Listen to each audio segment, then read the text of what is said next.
Halo Sobat Kepo, what's up bro? Ya gua harap kalian semua selalu sehat dan juga bahagia. Selamat datang kembali di channel Pemersatu Baki. Dan sambil menunggu chapter terbaru Baki, kita asikin dulu dengan Baki Gaiden Kizuzura, yang mana fokus ceritanya adalah masa sekolah Hanayama. Langsung aja kita cekidot. Dan cerita kali ini dimulai dari sekolahan. Tampak di sana bocahnya si Haga yang kena gaplokan. Ternyata sama guru olahraga dia dihajar dengan barbar. Bukannya mikir, si guru malah nyengir.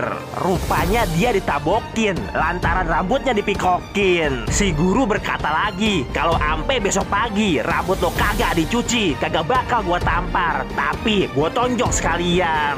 Tapi romannya dia kagak sendiri, karena ternyata si Haga dan Andika juga kena beri. Dan terlebih lagi, pemeriksaan kayak gini telah menjadi ritual setiap pagi. Rupanya beberapa tahun yang lalu ada guru cupu yang telah dibuat mati. Dan setelah diselidiki, ternyata pelakunya adalah murid dari sekolah Kurigami.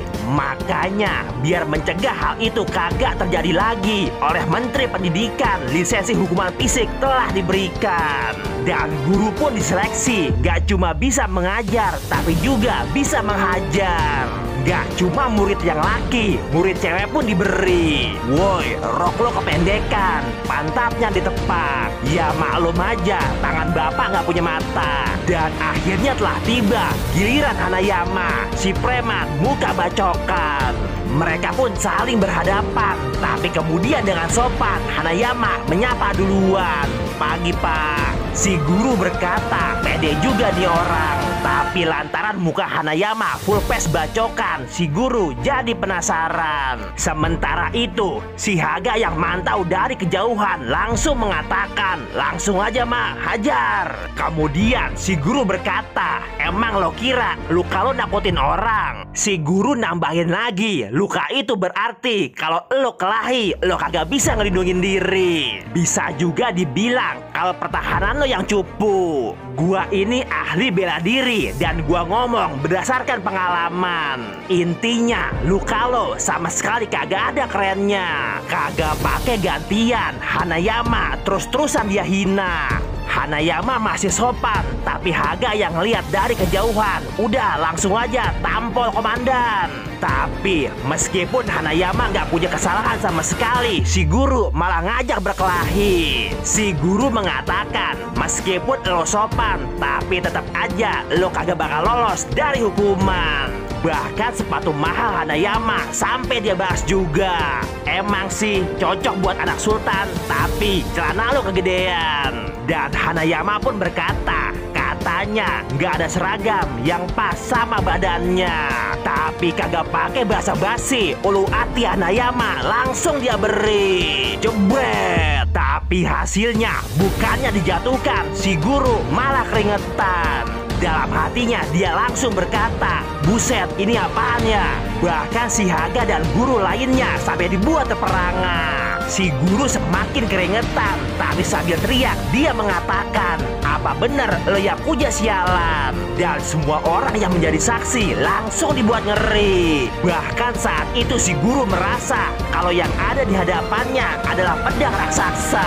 Anjir, mampus dah gua. Tapi tiba-tiba bukannya Hanayama dia timpa, si guru malah jongkok seketika. Ampun biung. Namun yang terjadi, jangankan diberi sama Hanayama, si guru disapa kembali. Misi ya pak, saya mau lewat. Dan lantaran insiden di suatu pagi, akhirnya si guru mengundurkan diri. Dia pun pulang ke kampung dan jadi peternak capung. Dan lantaran banyak disalahgunakan, 6 bulan kemudian undang-undang tentang kekerasan fisik akhirnya dibatalkan. Kemudian setelahnya cerita berganti ke rumah Hanayama. Tampak di sana bocah Hanayama yang ketakutan. Secara katanya praktek renang pengen Hanayama lakukan. Tapi Hanayama malah berkata kalau dirinya cuma sedikit berbeda. Secara yang bocah Hanayama takuti kalau entaran punggung Hanayama diketahui. Tapi Hanayama malah berkata, santai aja, ntar gua bilang abis celakaan motor.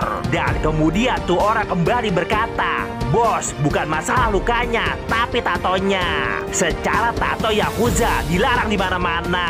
Tapi romannya Hanayama kagak peduli. Dan sambil meminta, bocahnya kembali berkata, kalau tato si bos ditunjukin, bisa-bisa kehidupan bos sebagai murid nggak bisa dilanjutin. Tapi kemudian tanpa permisi muncul Kijaki sambil bawa bungkusan yang katanya isinya baju renang. Dan kemudian cerita berganti ke kolam renang sekolahan. Melihat baju renang Hanayama, si guru malah ketawa.